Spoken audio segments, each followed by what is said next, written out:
La méditation est une discipline de l'esprit, mais elle engage également le corps dans ses interactions complexes avec le mental. Une bonne position de méditation doit donc être idéale à la fois pour le corps et pour l'esprit. Lorsqu'elle est bien adaptée, elle favorise le bien-être, la relaxation et le calme, et limite les douleurs, les inconforts et les blessures lors de sessions prolongées. Elle aide au développement de votre perception du corps et vous permet d'explorer et d'élargir votre compréhension des relations entre le physique et le mental. Une bonne position vous permettra donc d'optimiser ces deux dimensions simultanément. Il existe 3 types de postures pour la méditation: assise, debout et allongée, et pour la méditation active, les mouvements en marchant, en mangeant, en buvant. La position du lotus est traditionnelle. Elle permet à la fois détente et présence. Lorsque la colonne vertébrale et le torse sont maintenus droits, ils permettent une meilleure répartition des énergies tout en restant alerte. L'assise, en forme de triangle, permet de reposer complètement les jambes et les hanches, ce qui limite la fatigue et les tensions et favorise une stabilité qui aide à la relaxation du corps. Il existe une grande variété de postures assises, comme la position du lotus, les 2 pieds sur les cuisses, du demi-lotus, un pied sur une seule cuisse, du quart de lotus, un pied sur le mollet opposé, ou vipassana. Les pieds reposent naturellement à terre lorsque les jambes sont croisées.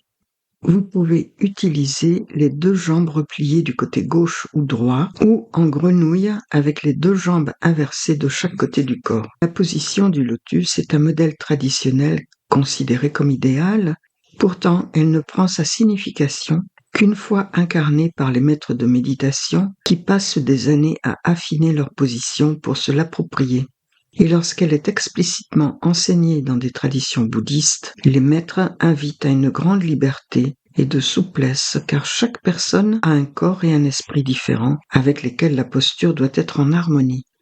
La position japonaise en seiza, également utilisée pour la cérémonie du thé ou dans les arts martiaux, repose sur le shogi, un petit banc de méditation. Elle permet une meilleure circulation du sang dans les jambes et les chevilles. On peut placer les jambes sur le côté du shogi ou en dessous. La chaise est une très bonne posture en cas de douleur ou pour les seniors ou les personnes à mobilité réduite. Elle est confortable et le dossier permet de garder la colonne vertébrale bien droite. La méditation peut se pratiquer aussi avec les jambes croisées à l'intérieur ou à l'extérieur ou repliées sur l'un des 2 côtés. N'allongez pas vos jambes devant vous en direction de l'autel ou du professeur, car cette position est considérée comme irrespectueuse, et adossez votre dos à un mur ou à une colonne. De nombreux muscles sont engagés dans le maintien de cette posture si vous pratiquez la méditation debout. Dans cette position, il est impossible de somnoler. Dans la gymnastique traditionnelle chinoise, le Qigong, qui associe mouvement lent, exercice respiratoire et concentration, est basé sur des méditations debout, maintenues pendant de longues périodes d'immobilité. Si vous l'essayez, gardez-la uniquement pendant quelques minutes au début et prolongez-la lorsque vos muscles y seront habitués.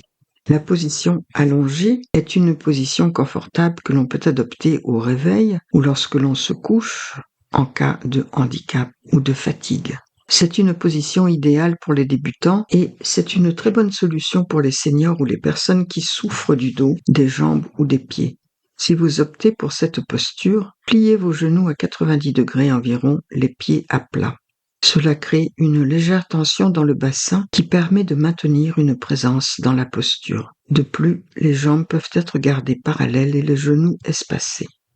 Au niveau des yeux et des oreilles, gardez les yeux fermés ou semi-ouverts et lors de la méditation en marchant, gardez votre regard immobile placé sur le sol juste devant vous à environ 1 mètre.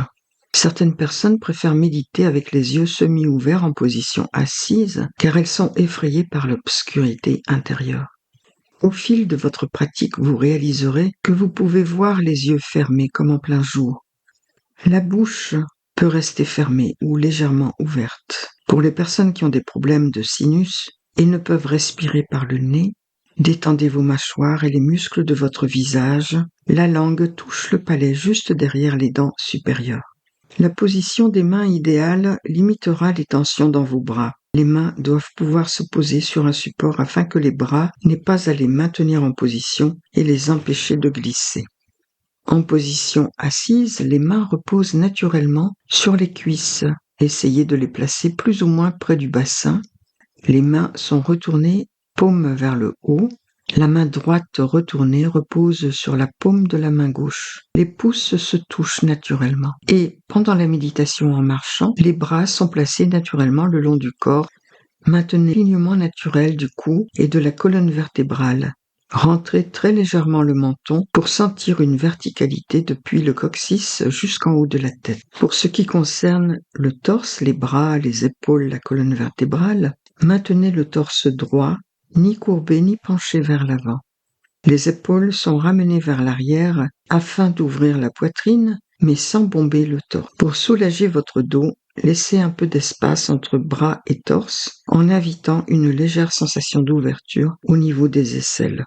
Certains méditants ont tendance à soulever les épaules dans une recherche d'alignement vertical. Laissez-les retomber dans une position naturelle. Gardez la colonne vertébrale droite et alignée, sans tension, en respectant ses courbures et une sensation générale de verticalité.